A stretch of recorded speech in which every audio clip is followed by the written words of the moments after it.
সবাইকে আরো একবার স্বাগত জানাচ্ছি সিভিল ইঞ্জিনিয়ারিং এর ক্লাসরুমে। আজকে যে টপিকটা নিয়ে আমরা পড়াশোনা করব সেটা হচ্ছে স্পেসিফিক গ্র্যাভিটি। স্পেসিফিক গ্র্যাভিটি কিন্তু ভীষণ ইম্পর্টেন্ট একটা টপিক, কারণ কি আমাদের যতগুলো রিলেশনশিপ আছে এবং রিলেশনশিপ থেকে নিয়ে নিউমেরিক্যালস যা আছে সয়েল মেকানিক্স এর এই চ্যাপ্টার ওরিয়েন্টেড, সেগুলোর একটা মূল জায়গা কিন্তু অবশ্যই স্পেসিফিক গ্র্যাভিটি থাকে। তাই স্পেসিফিক গ্র্যাভিটি সম্পর্কে কনসেপ্ট ক্লিয়ার করাটা খুব দরকার। আবার স্পেসিফিক গ্র্যাভিটি নিয়ে আরেকটা কনফিউশন হয় যে true specific gravity, mass specific gravity, apparent specific gravity, এই টার্মস গুলো অ্যাকচুয়ালি কি, এই সমস্ত কিছু নিয়ে আজকের এই ভিডিওটা করেছি। তোমরা অবশ্যই শেষ অবধি দেখবে এবং এইটা দেখলে তোমাদের আর কোনো এখান থেকে সমস্যা হওয়ার কথা নয়। তার আগে একটা জিনিস আমি অবশ্যই বলবো, সেটা একটু আমার স্টুডেন্টদের কিছু কনফিউশন ছিল, আমাকে জানিয়েছে, তাদের একটু ছোট্ট করে কনফিউশনটা ক্লিয়ার করবো একটা ব্যাপারে, এবং তোমরা এটা দেখে নাও, তোমাদেরও আরেকবার রিভিশনও হয়ে যাবে। সেটা হচ্ছে ইউনিট ওয়েট নিয়ে। অ্যাকচুয়ালি আমরা চারটে ইউনিট ওয়েট জেনেছিলাম। কি চারটে ইউনিট ওয়েট জেনেছিলাম? একটা হচ্ছে বাল্ক, গামা বাল্ক, ঠিক আছে, অর্থাৎ ইউনিট ওয়েট অফ বাল্ক সয়েলের ক্ষেত্রে। একটা হচ্ছে গামা ড্রাই, ঠিক আছে, একটা জেনেছিলাম গামা স্যাচুরেটেড, আর আরেকটা জেনেছিলাম গামা সাব। তো আমাকে একজন প্রশ্ন করেছে, জিজ্ঞেস করেছিল যে স্যার এই ময়েশ্চার ওয়াটার কন্টেন্ট এবং ড্রাই ওয়াটার কন্টেন্টের মধ্যে ডিফারেন্সটা ঠিক বুঝতে পারছি না। দেখো, প্রথম কথা বলি যে এই জায়গা থেকে কনফিউশন গুলো কিন্তু আগে ক্লিয়ার করে নিতে হবে। কোনো রকম কনফিউশন থাকলে কিন্তু পরে আমরা এগোতেই পারবো না, এবং এগুলো সেটা ওই আর কি খোড়াদের মতন এগোনো হবে আর কি, ঠিক আছে। তো অবশ্যই কনসেপ্টটা ক্লিয়ার করে নিতে হবে। দেখো, প্রশ্নটা তোমার ছিল কি, ময়েশ্চার ওয়াটার কন্টেন্ট। ময়েশ্চার কথাটার মানে কি? দেখো, প্রত্যেকটা ওয়ার্ডকে না প্রথমে ভালো করে বোঝার চেষ্টা করবে। ওয়ার্ডগুলোর যদি মিনিংটা তুমি ভালো করে বুঝতে না, তাহলে তোমার অর্ধেক প্রশ্নের উত্তর ওখানেই পেয়ে যাবে। কি বলেছে? Moisture water content. ময়েশ্চার মানে কি? ময়েশ্চার মানে হচ্ছে জল, জলের অ্যাবজর্ব বা জল থাকাটাকেই আমরা ময়েশ্চার বলি, ঠিক আছে। তাহলে ময়েশ্চার ইউনিট ওয়েট, তার মানে ইউনিট ওয়েট অফ সয়েল কোন কন্ডিশনে না, যখন সেখানে ময়েশ্চার থাকবে, অর্থাৎ জল থাকবে। এবার আমরা যে চারটে টাইপ অফ ইউনিট ওয়েট পড়েছি, সেই ইউনিট ওয়েট গুলো কি? প্রথমটা হচ্ছে bulk unit wait. Bulk unit wait বলতে কি? বাল্ক ইউনিট ওয়েট বলতে ধরো তুমি এমনি একটা সয়েল তুলে নিয়ে এলে, বাল্ক কথাটা অ্যাকচুয়ালি মানে হচ্ছে মোটামুটি, মানে অ্যাজ এ, অর্থাৎ বাল্ক ইউনিট ওয়েট বলতে বোঝায় এমন একটা সয়েল যে সয়েলটা সম্পর্কে আমরা জানি না। কি জানি না? যে সয়েলের মধ্যে যে সলিড পোরশন থাকে এবং যে ভয়েড পোরশন থাকে, সেই ভয়েড পোরশনে অ্যাকচুয়ালি পুরোটাই জল আছে, নাকি পুরোটাই হাওয়া আছে, নাকি অল্প জল অল্প হাওয়া আছে, এইটা যখন আমার কাছে কনসেপ্ট ক্লিয়ার নয় বা আমার জানা নেই, তখন আমি তাকে বলবো বাল্ক ইউনিট ওয়েট। ক্লিয়ার? তার মানে বাল্ক ইউনিট ওয়েট মানে কি? এখানে কিছুটা জল থাকবে আর কিছুটা হাওয়া থাকবে। ওকে, বোঝা গেছে? আচ্ছা, আর ড্রাই ইউনিট ওয়েট মানে কি? যখন একটুও জল থাকবে না, সম্পূর্ণটাই বাতাস থাকবে, তখন হয়ে গেল dry unit wait. Saturated unit wait মানে কি? যখন এখানে একটুও বাতাস থাকবে না, পুরোটাই জল দিয়ে ভর্তি থাকবে, তখন সেটা হয়ে যাবে স্যাচুরেটেড ইউনিট ওয়েট। আর আরেকটা প্রশ্ন একজন করেছিল যে সাবমার্জ ইউনিট ওয়েটটা নিয়ে। সাবমার্জ ইউনিট ওয়েট মানে কি? ধরো আমার এই গ্লাসে এতটা পরিমাণ সয়েল আছে, ধরো এটা একটা গ্লাস নিয়েছি, গ্লাসে এতটা পরিমাণ সয়েল আছে। আচ্ছা, এবার আমি এর মধ্যে জল ঢাললাম। তো জল ঢালবো কি হবে? এই ফাঁকা জায়গাগুলো সব জল দিয়ে ভরে যাবে। ক্লিয়ার? ফাঁকা জায়গাগুলো সব জল দিয়ে ভরে যাবে। এবার কি একটা টাইম আসবে যখন যতটা জল দেব জাস্ট এই লেয়ারের উপরে আর যাবে না এবং সমস্ত পোর্স ভরে যাবে। সয়েল যতটা পর্যন্ত ভর্তি ছিল ঠিক ততটা পর্যন্তই জলটা থাকবে এবং এই সমস্ত ফাঁকা জায়গাগুলো ভরে যাবে। এই যে স্টেটটা, এই স্টেটটাকে আমরা বলি স্যাচুরেটেড স্টেট। স্যাচুরেটেড স্টেট সয়েলে। আর যদি এরপরে আর একটু বেশি জল দিই, তাহলে কি হবে? সয়েলের উপরে জল চলে আসবে, তাই তো? মানে সয়েলটা জলের তলায় ডুবে যাবে। বোঝা গেল? তাহলে এই কেসটাকে আমরা বলি, এই কেসটাকে আমরা কি বলি? Submerge soil. বুঝতে পারছি? আচ্ছা, যদি আমরা শুধু স্যাচুরেটেড অবস্থায় নিই, অর্থাৎ সাবমার্জ যদি না থাকে, মানে সয়েলের উপরে জল যায়নি, এই অবস্থায় যদি আমরা সয়েলের ইউনিট ওয়েট নিই, তাহলে সেটা হবে স্যাচুরেটেড ইউনিট ওয়েট। আর জল সয়েলের উপরে চলে গেছে, অর্থাৎ সয়েলটা জলের তলায় ডুবে গেছে, এই অবস্থায় যদি আমরা ইউনিট ওয়েট নিই, তাহলে সেটা হবে সাবমার্জ ইউনিট ওয়েট। ক্লিয়ার? এবার কি বলেছিলাম যে সাবমার্জ ইউনিট ওয়েটটা কম হয়। কার থেকে কম হয়? স্যাচুরেটেড থেকে। কেন স্যাচুরেটেড থেকে কম হয়? স্যাচুরেটেড সয়েলটার ইউনিট ওয়েট অবশ্যই স্যাচুরেটেড হবে, কেন কি জলের তলায় যখন সয়েল চলে গেছে বা জলের তলে ডুবে গেছে বা জলের উপরে চলে গেছে, তার মানে ফার্স্ট কন্ডিশন কি অবশ্যই সয়েলটা স্যাচুরেটেড, কেন কি এর সমস্ত ফাঁকা জায়গাগুলো জল দিয়ে ভর্তি হয়ে গেছে, ভর্তি হয়েছে বলেই তো জল উপরে উঠেছে, তাই না?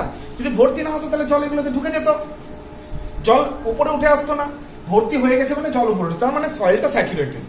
তাহলে এবার স্যাচুরেটেড হলে আরেকটা জিনিস হয়, কি হয় দেখবে, তোমরা যখন বন্ধুদের সাথে জলে সাঁতার কেটেছো, ঠিক আছে, দেখবে কি হয় জলের মধ্যে নিজেদের ওয়েট কমে যায়, মনে হচ্ছে নিজেদেরকে হালকা হালকা লাগে, বা কোনো বন্ধুকে যদি জলের মধ্যে তুমি তাকে তুলে ধরো, দেখবে তাকে মনে হচ্ছে তাকে তুলতে খুব তোমার কাছে ইজি মনে হচ্ছে। কেন এটা মনে হয়? কেন কি আমরা জানি আর্কিমিডিসের প্রিন্সিপাল অনুযায়ী যে জলের মধ্যে যদি কোনো বস্তু নিমজ্জিত থাকে তাহলে তার ওজন কমে যায়, কম ফিল হয়। কেন কম ফিল হয়? কেন কি সেখানে একটা জল একটা ঊর্ধ্বমুখী প্লবতা বল দেয়, ঊর্ধ্বমুখী বায়ুন্সি ফোর্স দেয় বা প্লবতা বল দেয়। এক্ষেত্রেও যখন সয়েলটা জলের ভেতরে চলে যাবে তখন অবশ্যই এখানে ওয়াটার সয়েল কণাগুলোকে একটা ঊর্ধ্বমুখী বল দেবে। সেই ঊর্ধ্বমুখী বলটার জন্য এর ইউনিট ওয়েটটা কিন্তু কমে যাবে, এর ইউনিট ওয়েট কমে যাবে। সেই জন্য আমরা বলেছিলাম যে gamma submerge equal to gamma sat minus gamma W. কতটা পরিমাণ কমে না, গামা ডাব্লু পরিমাণ কমে। এই এবার কোশ্চেনটা যে গামা ডাব্লুটা কি করে এলো স্যার? হ্যাঁ, গামা ডাব্লুটা এলো তার একটা ডিরাইভেশন আছে, আমি আর ওটাতে ডিটেলিং এ যাচ্ছি না, কারণ তোমাদের দরকার নেই, অত মাথার মধ্যে এখনই হেজিয়ে লাভ নেই। পরে যদি তোমার পড়াশোনা হয়ে যাওয়ার পর তোমার সমস্ত ব্যাপারে কনফিডেন্স আসার পর তখন তুমি জেনে নিতে পারো, ঠিক আছে? কোনো বড় সড়ো কিছু এটা নয়। তাহলে বুঝতে পারছো, তার মানে গামা স্যাটটা কমে যাবে কতটা পরিমাণ, গামা ডাব্লু পরিমাণ। ক্লিয়ার? তাহলে আশা করি এইখান থেকে আর কোনো কনফিউশন তোমাদের নেই। যা কনফিউশন ছিল, একটা ছিল কি যে ময়েশ্চার বলতে ময়েশ্চার ইউনিট ওয়েট আর ড্রাই ইউনিট বলতে কি, তো ময়েশ্চার ইউনিট ওয়েট বলতে যেটা বোঝালো, তাহলে কি বোঝালো যে ময়েশ্চার ইউনিট ওয়েট বলতে তিনটে জিনিস হতে পারে, বাল্কও হতে পারে, স্যাচুরেটেডও হতে পারে, সাবমার্জও হতে পারে। তাহলে ময়েশ্চার ইউনিট ওয়েট বলতে তিনটে ওয়েটই হতে পারে, বাল্ক, স্যাচুরেটেড এবং সাবমার্জ। তবে সাধারণত ময়েশ্চার ইউনিট ওয়েট বলতে খুব সাধারণ ভাষায় যদি বলে তাহলে আমরা বাল্ককেই ধরি, কেন কি বুঝতে পারি না যে কতটা জল আছে, সম্পূর্ণ জল আছে নাকি অল্প জল আছে, তাই আমরা বাল্ক দিয়ে লিখি। এবার তোমাকে যদি স্পেসিফিক্যালি কোয়েশ্চেনে বলে দেয় ইট ইজ স্যাচুরেটেড, তাহলে তুমি স্যাচুরেটেড ধরবে, ইট ইজ সাবমার্জ তাহলে তুমি সাবমার্জ ধরবে। আর যদি না কিছু বলা থাকে, ময়েশ্চার ইউনিট ওয়েট যদি বলা থাকে, ঠিক আছে, যদি তুমি বুঝতে পারছো এটা কমপ্লিটলি স্যাচুরেটেড আছে, কোনোভাবে বোঝাতে চাইছে না, দেন ইট ইজ বাল্ক। ক্লিয়ার? আর বাকিটা হচ্ছে ড্রাই, যদি জল না থাকে তাহলে সেটা হচ্ছে ড্রাই। তাহলে বুঝতে পারলে ময়েশ্চারের তিনটে কন্ডিশন হতে পারে, এটা, এটা এন্ড এটা, আর ড্রাই একটাই। ক্লিয়ার? আর এখান থেকে কোনো কনফিউশন নেই। এবার চলো আমরা শুরু করি হচ্ছে স্পেসিফিক গ্র্যাভিটি। স্পেসিফিক গ্র্যাভিটি বলতে অ্যাকচুয়ালি আমরা কি বুঝি, প্রথমে এটা একটু ভালো করে জেনে নাও। স্পেসিফিক গ্র্যাভিটি বলতে আমরা বুঝি, এবং সেটা সয়েলের ক্ষেত্রে স্পেসিফিকলি আমরা লিখি ক্যাপিটাল জি দিয়ে। স্পেসিফিক গ্র্যাভিটি মানে কি, কোনো একটা জিনিসের ওজন সমায়তন জলের ওজনের চেয়ে কত গুণ, সেইটা অ্যাকচুয়ালি হচ্ছে স্পেসিফিক গ্র্যাভিটি। মানে ধরো তোমাকে 100 গ্রাম সয়েল দেওয়া হলো, ধরো একটা তুমি তুললে 100 গ্রাম, মানে 1 লিটার ধরো তুমি সয়েল তুললে, 1 লিটার একটা জারে সয়েল ভর্তি করে তার ওজন মাপলে ধরে নাও 100 গ্রাম হলো বা ধরো 300 গ্রাম হলো, আর ঠিক ওই 1 লিটার জলের ওজন ধরো 100 গ্রাম হলো, তাহলে কি বলা হবে যে এর স্পেসিফিক গ্র্যাভিটি হচ্ছে 3। তাহলে স্পেসিফিক গ্র্যাভিটি বলতে আমরা কি বুঝি? স্পেসিফিক গ্র্যাভিটি বলতে বুঝি হচ্ছে কি যে wait of soil of unit volume divided by weight of water of unit volume। আচ্ছা, ইউনিট ভলিউম কথাটা বলতে কি বোঝায়? ইউনিট ভলিউম বলতে হচ্ছে একক আয়তনে, ঠিক আছে? ওই যে বললাম যে সম আয়তনের কিন্তু হতে হবে, মানে এরকম নয় যে আমি দেখা গেল যে 2 লিটার জলের সাথে ওজনের সাথে আমি 1 লিটার মাটির ওজন তুলনা করলাম, তা কিন্তু হবে না, আয়তনটা কিন্তু সমান হতে হবে। আচ্ছা, সমান বলতে আমরা 1 ধরে নিতেই পারি, যে 1 আয়তনেরই নেবো, যা নেবো 1 আয়তনেরই নেবো, মানে নিলে 1 লিটার জল নেবো, 1 লিটার সয়েল নেবো। বা বলতে পারি যে আমরা 1 মিলিলিটার, সরি ধরো বলতে পারি যে 1 মানে ধরে নাও মিটার কিউব সয়েল নেবো আর 1 মিটার কিউব জল নেবো, মানে যা হবে আমাদের আয়তনটাকে আমরা 1 ধরে নেবো। ক্লিয়ার? তাহলে যেটা পাবো সেটা হচ্ছে স্পেসিফিক গ্র্যাভিটি। তাহলে কিন্তু এবং এখানে একটা জিনিস বলে রাখি, এই জিনিসটাকে কিন্তু একটা স্ট্যান্ডার্ড টেম্পারেচারে করতে হয়। অ্যাজ পার ইন্ডিয়ান স্ট্যান্ডার্ড এটাকে আমরা 27 ডিগ্রি সেন্টিগ্রেড করি। 27 ডিগ্রি সেন্টিগ্রেড ওজনে উষ্ণতায় আমরা ওয়েট অফ সয়েল নিই একটা ইউনিট ভলিউমের, এবং তার সাথে ওই উষ্ণতাতেই জলের ইউনিট ভলিউমের ওজনের আমরা তুলনা করি বা রেশিও করি, এবং সেটাকে আমরা স্পেসিফিক গ্র্যাভিটি বলি। ক্লিয়ার? এবার একটা জিনিস এখানে আসে, সেটা হচ্ছে যে স্পেসিফিক গ্র্যাভিটি কি আমরা কিভাবে প্রকাশ করব বা নিউমেরিক্যালি কিভাবে প্রকাশ করব। একটা জিনিস খেয়াল করে দেখো, ওয়েট অফ দ্য সলিউম অফ দ্য ইউনিট ভলিউম, তাহলে এটাকে আমরা কি এইভাবে লিখতে পারি না, WS weight of the soil কি একক ভলিউম মানে volume of the soil. Clear? আবার weight of the water WW কার রেসপেক্টে unit volume of the water VW। আচ্ছা, এটাকে খুব চেনা চেনা লাগছে না? দেখি কতটা তোমাদের মনে আছে। ইয়েস, এটা তো চেনা চেনা, এটা আমরা পড়েছিলাম, আগের দিনে পড়েছিলাম। কি WS বা VS কে আমরা বলবো গামা S, অর্থাৎ unit weight of solid, unit weight of soil solid. আর এটা কি, এটাকে আমরা বলবো যে unit weight of water, unit weight of soil solid and unit weight of water. Clear? তাহলে স্পেসিফিক গ্র্যাভিটিকে কি বলা হচ্ছে, unit weight of solid soil solid এবং unit weight of divided by unit weight of water. Clear? এবং যেহেতু দেখো একটা জিনিস খেয়াল করে দেখো, এখানে একটা প্রশ্ন আসে, যেহেতু গামা এস এবং গামা ডাব্লু দুজনই ইউনিট ওয়েট রেশিও, তাই এখানে ইউনিট ওয়েটের যা একক হবে এখানে ইউনিট ওয়েটের একক হবে, সেম হবে, তাই দুটো ইউনিট ওয়েটের একক পরস্পর কেটে যাবে।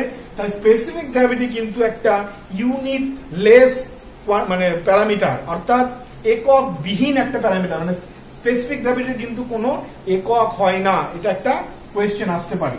ঠিক আছে? এবার এখানে একটা জিনিস নিয়ে কনফিউশন তৈরি হয়, সেই জিনিসটা একটু ক্লিয়ার করে নিই।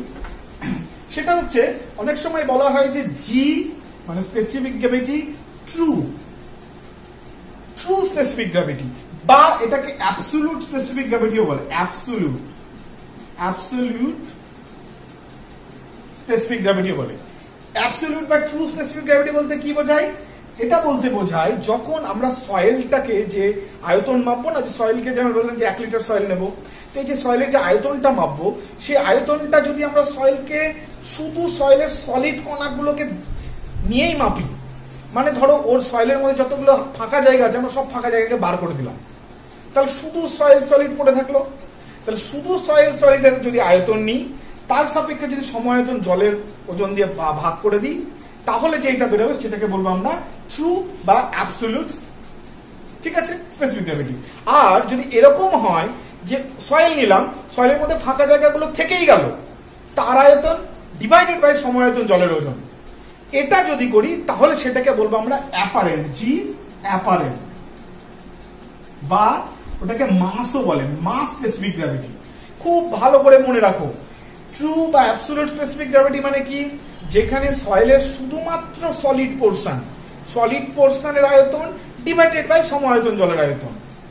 আর জি অ্যাপারেন্ট বা মাস স্পেসিফিক গ্র্যাভিটি বলতে কি বোঝায়, যেখানে সয়েলের টোটাল আয়তন, মানে ওখানে পোর্স গুলো বা ফাঁকা জায়গাগুলো আছে, আর জি অ্যাবসোলিউটের ক্ষেত্রে ফাঁকা জায়গাগুলোকে আমরা বার করে দিয়েছি, ধরো কম্প্যাকশন করে করে করে করে ফাঁকা জায়গাগুলো সব বার করে দিয়েছি, তাহলে তখন যে জি বেরোবে সেটা হচ্ছে জি ট্রু। আর যদি আমরা ফাঁকা জায়গাটাকে না বার করি, ফাঁকা জায়গার শুদ্ধ আয়তন বার করে যদি আমরা স্পেসিফিক গ্র্যাভিটি বার করি, তাহলে সেটা হয়ে যাবে জি অ্যাপারেন্ট বা জি মাস। এই দুটোর মধ্যে একটা রিলেশন আছে, আমি নেক্সট দিনই রিলেশন নিয়ে পড়াবো, তখন বলবো এই ডিটেলটার ব্যাপারে। ক্লিয়ার? ওকে, তাহলে স্পেসিফিক গ্র্যাভিটির ব্যাপারে আশা করি আর কোনো সমস্যা থাকলো না, কেন কি এই কনসেপ্টগুলোকে কিন্তু একদম মাথার মধ্যে ক্লিয়ার করে নাও। আমি যে নেক্সট দিন থেকে যে আর কি যে রিলেশনশিপ গুলো করাবো, সেখানে কিন্তু খুব দরকার থাকবে। আর আরেকটা জিনিস আমি একটু বলতে ভুলে গেছি, তোমরা যাতে তোমাদের পরীক্ষায় যাতে ভুল না হয়, সেখানে একটা জিনিস বলে নি, গামা সাবমার্জকে কিন্তু বলা হয় গামা